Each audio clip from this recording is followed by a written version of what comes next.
Well, my key object is the Jensen Graphic, and it's a very little known project. It's a graphic design that Frank Lloyd Wright created for his friend, the landscape architect Jensen, and it's specifically designed for a conservation group that Jensen founds in 1913 called Friends of Our Native Landscape. Essentially what we're looking at is an abstracted prairie landscape that Frank Lloyd Wright designs. The horizontal line that sort of is the datum of the graphic design represents the prairie, the flatness of the prairie. We also have an abstracted moon with rings around it, as well as abstracted weeds and seed pods. So right away this tells us quite a bit about how Frank Lloyd Wright was approaching the ecology of the prairie and also how he's approaching nature in general. He is looking at nature for underlying geometries and underlying abstractions, not trying to create a representational, illustration of nature. The preliminary sketch that Frank Lloyd Wright did in preparation for the Jensen Graphic is just as interesting, if not more so, than the more final drawing, because on it, Wright actually annotates it quite a bit and explains in a lot of detail what the symbolic meanings of the abstracted prairie that we see in the final version, what those meanings actually are for him and for Jensen. So it's a very unexpected moment to sort of peek into his mind and get a sense of what his motivations were and thought processes, and actually to see how Wright himself interpreted this object. And then, of course, reading that, we can also decide what interpretations we also bring to the table. And then we have this object, which is my key object, which is perfectly, clearly delineated. And it is undated. We don't know who made it, but it is highly abstracted, yet filled with information about plants, including how to plant them. And this list has some of the indigenous plants, the asters or the hawthorn or those kind of prairie plants that I was expecting to see. But I was also finding oriental poppies and Japanese lilies and all kinds of imported Asian plants. That, of course, made me question why were these exotic plants being used here.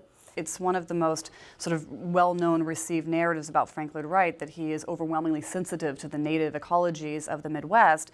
And in doing the research around this graphic, I came to learn, partly through working with Therese that in fact the discourse of the native plants is really just that. It's a construct or a discourse. And very frequently Wright and Jensen and other landscape architects in their milieu would use all different kinds of plants, non-native species, native species. It wasn't necessarily about creating some sort of indigenous landscape. And moreover, the discourse around the plants actually gets wrapped up into a much larger social and political discourse about race and about immigration and about what's native to a certain area that's very much part of the time period that they're living and working in. So it's not just about ecologies in the sense of nature or the environment, but it's also about social ecologies and political ecologies and what these networks mean as well. That has been a lot of fun, is to take one plant like the hollyhock, as we did, or the sumac, as we did, and try to understand why are these plants so often being depicted in stained glass and perspective renderings like this. They're everywhere. And they have great histories, histories of introduction to the country, history of when they're being used in gardens. So this particular drawing is very beautiful too. So it's very attractive. It's in kind of this Japanese mode that was being done by his staff.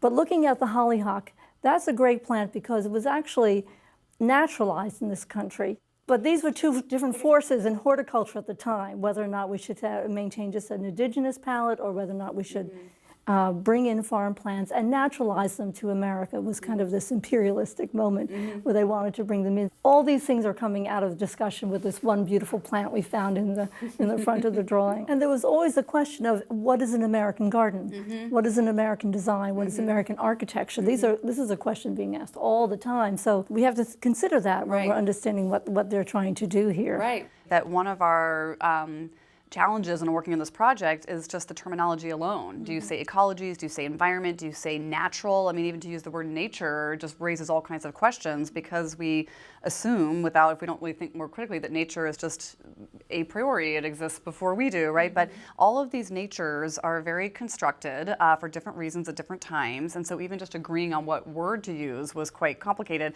And we finally settled on ecologies because it speaks to the interconnectedness between all of this. It speaks to the fact that constructed ecologies. They don't always just exist on their own. And we can also talk about social ecologies from there, that these aren't just about plants. The plants are also standing in for a larger set of questions and discourses about the structure of society and these kinds of things.